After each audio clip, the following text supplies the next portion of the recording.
Saturday afternoon ಇನ್ನು ಮಧ್ಯಾಹ್ನ ಅಡುಗೆಗೆ ಅನ್ನ ಸಾಂಬಾರ್ ಎಲ್ಲನೂ ರೆಡಿ ಮಾಡಿಟ್ಟಿದ್ದೆ. ಖುಷಿ ಆದರೆ ನಂಗೆ ತಾಲಿಪಟ್ಟು ಬೇಕು ಅಮ್ಮ ಅಂತ ಹೇಳ್ತಾ ಇದ್ದ. ಇತ್ತೀಚೆಗೆ ಅವನಿಗೆಲ್ಲ ಗೊತ್ತಾಗೋದ್ರಿಂದ ಸಮ್ಟೈಮ್ಸ್ ಕೇಳ್ಬಿಟ್ಟು ಇದೇ ಬೇಕು ಅಂತ ಹೇಳಿ ಮಾಡಿಸ್ಕೊಂಡು ಊಟ ಮಾಡ್ತಾನೆ. ಮಾಡ್ಕೊಳ್ಳೋದಕ್ಕೆ ಸ್ವಲ್ಪ ರೈಸ್ ಹಾಗೆ ಗೋಧಿ ಹಿಟ್ಟು ಸ್ವಲ್ಪ ತರಕಾರಿನೆಲ್ಲ ಹಾಕಿ ಮಿಕ್ಸ್ ಮಾಡಿ ತಾಲಿಪಟ್ಟು ಥರ ಮಾಡಿಕೊಟ್ಟೆ. ತುಂಬಾ ರುಚಿಯಾಗಿ ಬಂದಿತ್ತು. ಖುಷಿನೂ ಇಷ್ಟಪಟ್ಟು ತಿಂದ. ಅವನ ಜೊತೆ ನಾನು ತಾಲಿಪಟ್ಟು ತಿಂದು ಸ್ವಲ್ಪ ಬೆಣ್ಣೆ ಬಿಸ್ಕೆಟ್ ಮಾಡೋಣ ಅಂತ ಮಾಡ್ತಾ ಇದ್ದೆ. ನನ್ನ ಚೈಲ್ಡ್ಹುಡ್ ಫೇವ್ರೇಟ್ ಅಂತಾನೆ ಹೇಳ್ಬೋದು.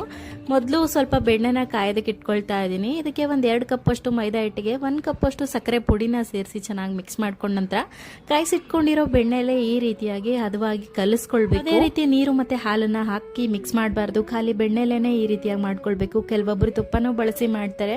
ಬೆಣ್ಣೆ ಬಿಸ್ಕೆಟ್ಗೆ ಸ್ವಲ್ಪ ಬೆಣ್ಣೆನ ಕಾಯಿಸ್ಬಿಟ್ಟು ಮಾಡಿದ್ರೆ ರುಚಿಯಾಗಿರುತ್ತೆ. ಬೇಯಿಸ್ಕೊಳ್ಳೋದಕ್ಕೆ ನಾನು ಕೆಳಗಡೆ ಉಪ್ಪನ್ನ ಬಳಸಿದ್ದೀನಿ. ನಿಮ್ ಮರಳು ಸಿಕ್ತು ಅಂತ ಹೇಳಿದ್ರೆ ಮರಳನ್ನ ಹಾಕಿ ತುಂಬಾನೇ ಕ್ರಿಸ್ಪಿಯಾಗಿ ತುಂಬಾ ಚೆನ್ನಾಗಿ ಬೇಯುತ್ತೆ. ಬೇಯಿಸಿದ ತಕ್ಷಣನೇ ಇದನ್ನ ತಿನ್ನೋದಕ್ಕೆ ಬರೋದಿಲ್ಲ. ಒಂದು 5 ನಿಮಿಷ ಹೊರಗಡೆ ಗಾಳಿಗಿಟ್ಟು ಅದಾದ ನಂತರ ನೀವು ಬಿಡಿಸ್ಕೊಂಡ್ರೆ ಬಿಸ್ಕೆಟ್ ರೆಡಿ ಆಗ್ಬಿಡುತ್ತೆ. ತುಂಬಾನೇ ಕ್ರಿಸ್ಪಿಯಾಗಿ ಟೇಸ್ಟಿಯಾಗಿರುತ್ತೆ.